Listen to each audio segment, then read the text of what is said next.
I never imagined my life would reach the point where silence became louder than words. My husband, once attentive and tender, had become a shadow of that man.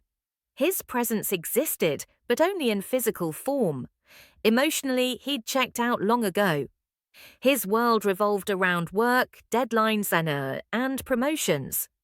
I used to fight for his attention, drop hints, make plans, start conversations he'd barely respond to. Eventually, I stopped. It was easier than being reminded of how invisible I'd become. Days blurred together, filled with quiet dinners, separate routines, and me filling my loneliness with work and books. Then came Ethan, my husband's oldest friend, someone I hadn't seen in years, messaged out of nowhere. His text was brief, "Can I talk to you?" But something about it felt urgent. I didn't hesitate. I said yes. When we met, he looked broken, tired eyes, shaky voice, like the world had just chewed him up. His girlfriend of 5 years had left him for someone else. He tried to play it off like it didn't hurt, but I saw through it. I listened, really listened. I didn't realize how much I missed that, being present, connected, needed. We talked for hours, laughed in between his confessions. And when he looked at me with that raw honesty, like I was the only safe place he had left, I felt something shift inside me. It wasn't romantic, not yet, but it was warm, unfamiliar, dangerous. I kept telling myself I was just being kind, helping someone who had no one else. But even as I rationalized it, I couldn't deny how good it felt to be seen again, to matter. After that day, we stayed in touch. Nothing intense, just check-ins, quick chats. But I found myself waiting for his name to pop up on my screen. When it did, I'd smile in ways I hadn't in years. I tried not to overthink it. He was going through a rough time. I was being supportive. That's all. That had to be all. Still, I didn't tell my husband. Not because I was hiding anything, at least that's what I told myself, but because I knew how it would look. The emotional disconnect in our marriage wasn't new, but bringing another man into that void, even platonically, would raise questions I wasn't ready to answer, so I stayed quiet. And deep down, I think I liked it that way, that secret part of my day that was just mine. With Ethan, I didn't have to pretend everything was fine. I didn't have to be strong. I could just be me, the version of me that hadn't been buried under years of neglect. That was the moment the line began to blur, not because of anything we did, but because of what I started to feel. He reminded me of what it was like to be someone worth listening to. And I didn't realize how dangerous that could be until it was already happening. It started slowly, almost unnoticeably. Ethan began texting every morning, just simple things. "Hope you slept well," or "Don't forget to eat today." They were small gestures, but they reached places inside me that had been dormant. I told myself it was just kindness, that he was still healing, that I was just being a friend. But I also noticed how I started dressing differently when I replied. I noticed how I waited for his messages before starting my day. That should have been the first sign something was shifting. We talked about everything: his breakup, my frustrations at home, childhood stories, dreams we'd buried. He'd ask questions my husband never thought to ask, not out of obligation, but genuine interest. I found myself telling him things I hadn't told anyone, about how often I cried when no one was looking, about how lonely it felt to sleep next to someone who never reached for you. Ethan never judged, he just listened, and in that silence, I felt more understood than I had in years. We began meeting more often, a quick lunch here, an errand run there. Nothing inappropriate, but I started lying about it. I'd say I had a work call or needed fresh air.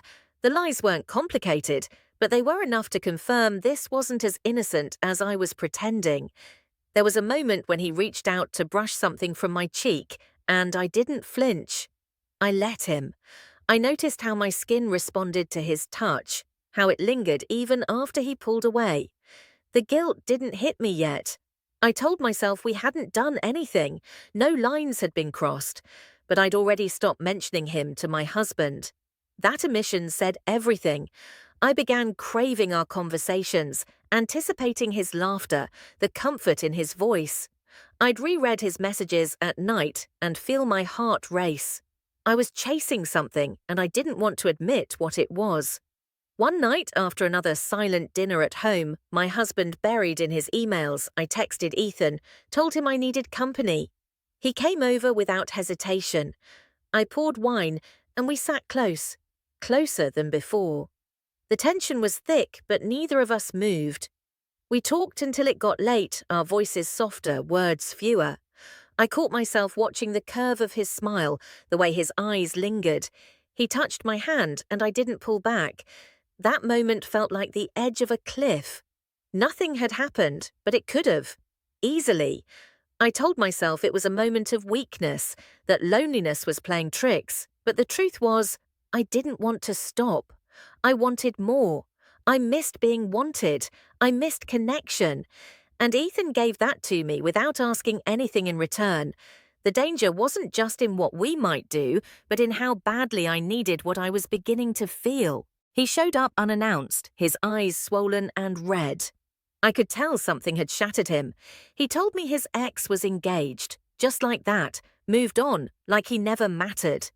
His voice cracked mid-sentence, and I didn't even think. I pulled him close, arms around him, and he didn't let go.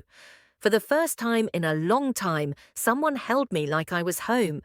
And for a second I forgot everything else. His breath was uneven against my neck, and then he kissed me. Soft, hesitant, but certain. I didn't move. I didn't stop him. I kissed him back. My heart was pounding, but not from panic, from something else. I whispered that this wasn't right, that we couldn't do this, and he looked at me and said, "I've loved you for years."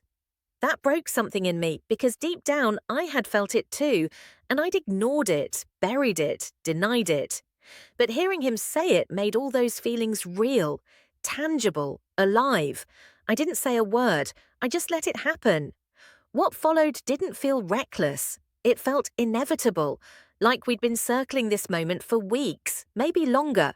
I wasn't thinking about loyalty or consequences. I was thinking about how alive I felt in that second, about how long I had waited to feel chosen.